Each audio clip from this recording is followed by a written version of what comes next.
Hey guys, welcome back to a not as good quality video as I could probably make. So, I got HBO Max, but it doesn't fucking work.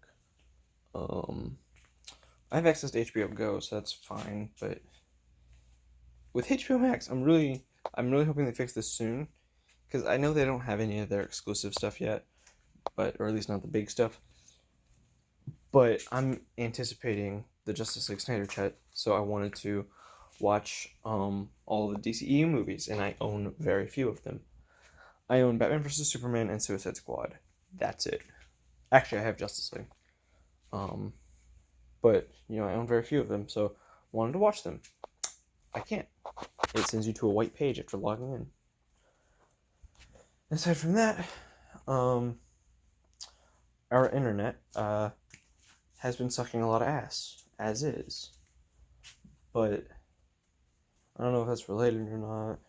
We supposedly fixed it a while ago, but it's getting like when we had to fix it, it was literally to the point where we would have to disconnect it and reconnect it like twice a day almost. So that's like 14 times a week. Uh, Now I have today alone. I have disconnected it and reconnected it 4 different times. I have a timer that's going to come on my phone in a minute. That'll signal when I need to go and plug it back in. But anyways, I wanted to talk about DC games and stuff and why they're not that hard to make. I did WonderWoman and SuperMan, and I kind of put that into Shazam as well. But the Flash would be really hard to make. Enemy types would be easy, honestly. I think I don't know how you could screw that up, because every main villain that these characters fight are capable of killing them. Someone argued against the Flash with the point like, oh, well, how often do you see the guy fighting speedster villains? And like, one, speedster villains aren't the only guys that can hurt him, and two, pretty freaking often, Reverse Flash comes in like every 10 episodes, and even in his own season, he had his own season. So there you go. And then on the Flash, you had Thawne, Zoom, and Savitar back to back, and even in between, we have other villains. In between fights with Zoom, we also had fights with Thawne. And then Batman has fought Reverse Flash in The Button, which is somewhat recent.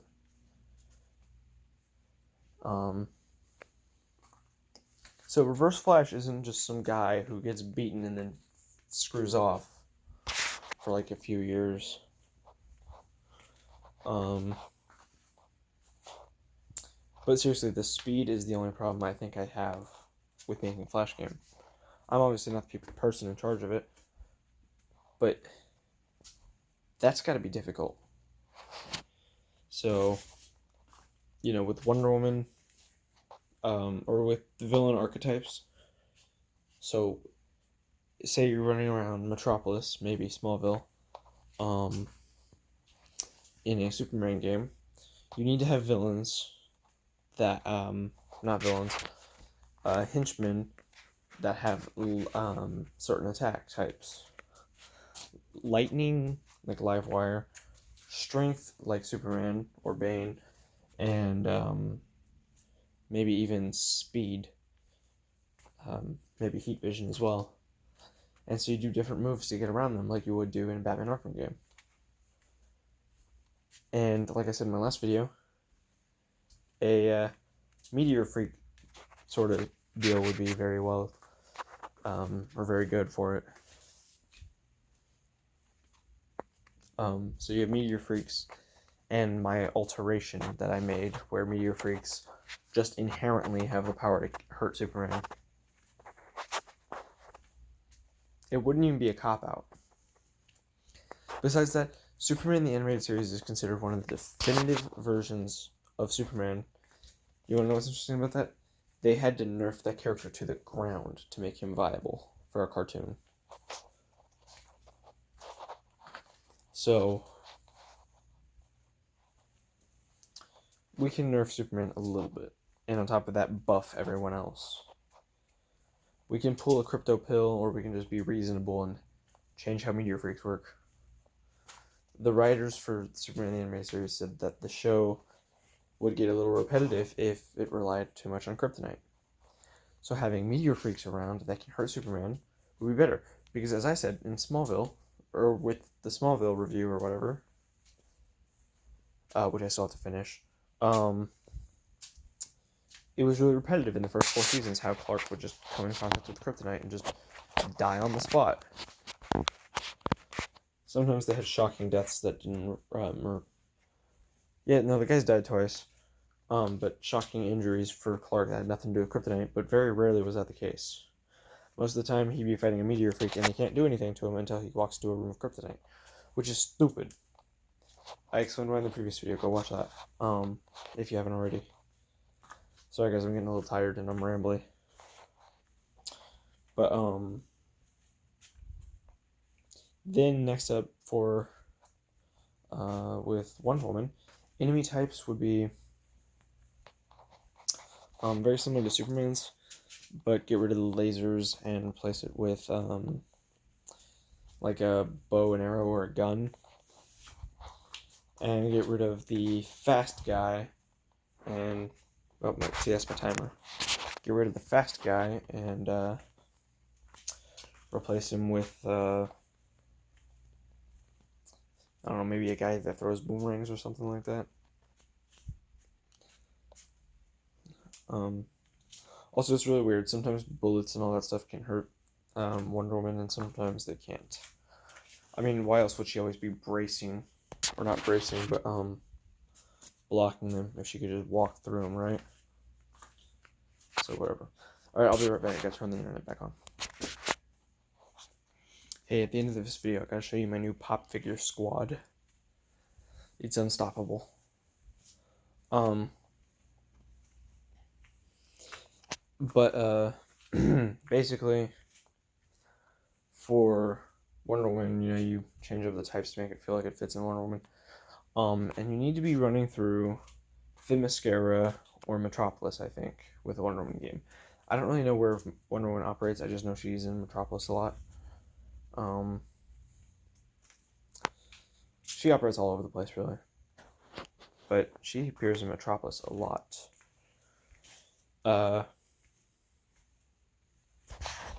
Then it'd be really cool if in a Shazam game you have like blends of both Wonder Woman and Superman ideas that I just listed off.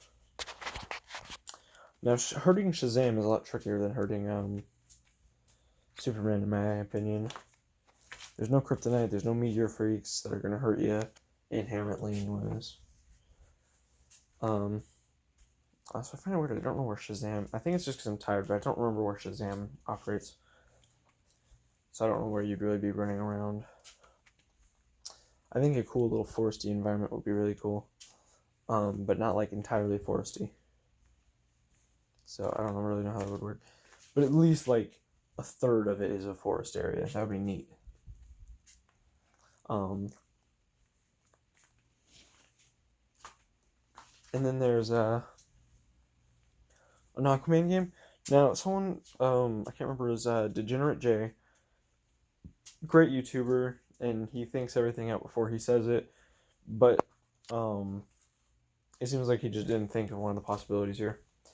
He was talking about water physics and how complicated that would be. And I'm like, shouldn't they just make it like flying? Like flying in a Superman game, but you're underwater. And then you get a little swimming animation. Not really sure how well that would work, but I think it would work well. So, now with Aquaman, that's an entirely different beast. In Atlantis, they would have different enemy types, obviously, but honestly, I think you can just blend Batman, Arkham, and the Superman ideas I rattled off earlier. Because he's just like underwater Batman, basically. He deals with people who are stronger than him all the time. He deals with people who are, who prefer long-ranged attacks, like lasers and shit. So, yeah. Gameplay-wise, I can see it being an underwater Batman. except with like, you can go up and down rather than just left and right. So I think that would be really cool, but I don't know. So then there's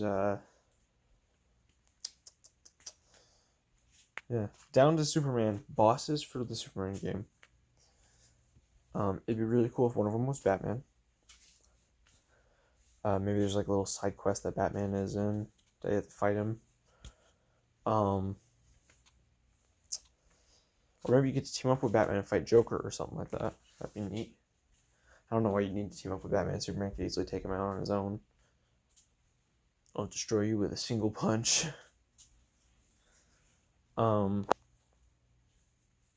So, Lex Luthor, Doomsday,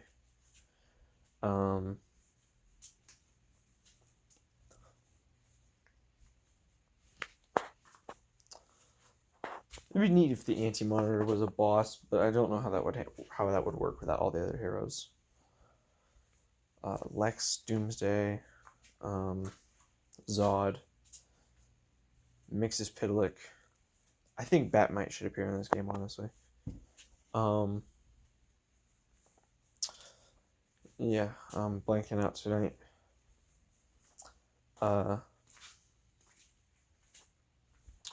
Then for the WonderWoman game, bosses would be like Cheetah, Ares. It'd be cool if Vixen was a boss, because like Vixen and Cheetah have the same, like the Vixen is a skin for Cheetah in Injustice 2. So that'd be kind of neat. Then yeah, I'm totally blanking out right now on certain things. It'd be cool if the Merciless, which is one of the evil Batmen from Dark Knight's Metal, it'd be cool if he was one of the bosses. And then the Shazam game would have Dr. Sivana and Black Adam as main driving forces, but you still have a bunch of different enemies in between, like that worm thing, which I can't remember its name. It'd be cool if in the Shazam game Starro was a villain you get to fight, like a boss. And honestly, I think Shazam or Superman should be a boss in the Shazam game. Like, it's just a training mission. With the Batman thing I mentioned earlier, it wouldn't be a training mission in the Superman game. And with the Vixen thing in the Wonder Woman one, it wouldn't be training either. That would be them fighting. But Superman and Shazam would just be like a cool little sparring mission. And so for Aquaman, you have Black Manta, Ocean Master, blanking again.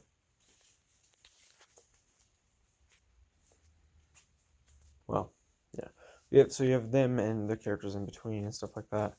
It'd just be really cool. So yeah. Also, a Green Lantern game could have a gear system similar to Injustice 2, so that way you have more customization of what you can do. Because Degenerate J also said that would be hard to do. And yeah, but honestly, I don't think anyone will mind playing a Green Lantern game like you play any other type of game. So, X does like a rocket or a punch or a hype or like a slap or something like that. Y does an uppercut or something like that. No one will be pissed off with that. So then you can just level up and get and customize those moves in new ways. So I think that would be really cool. Probably won't happen. Yeah, I gotta go now though. Peace. I'm out.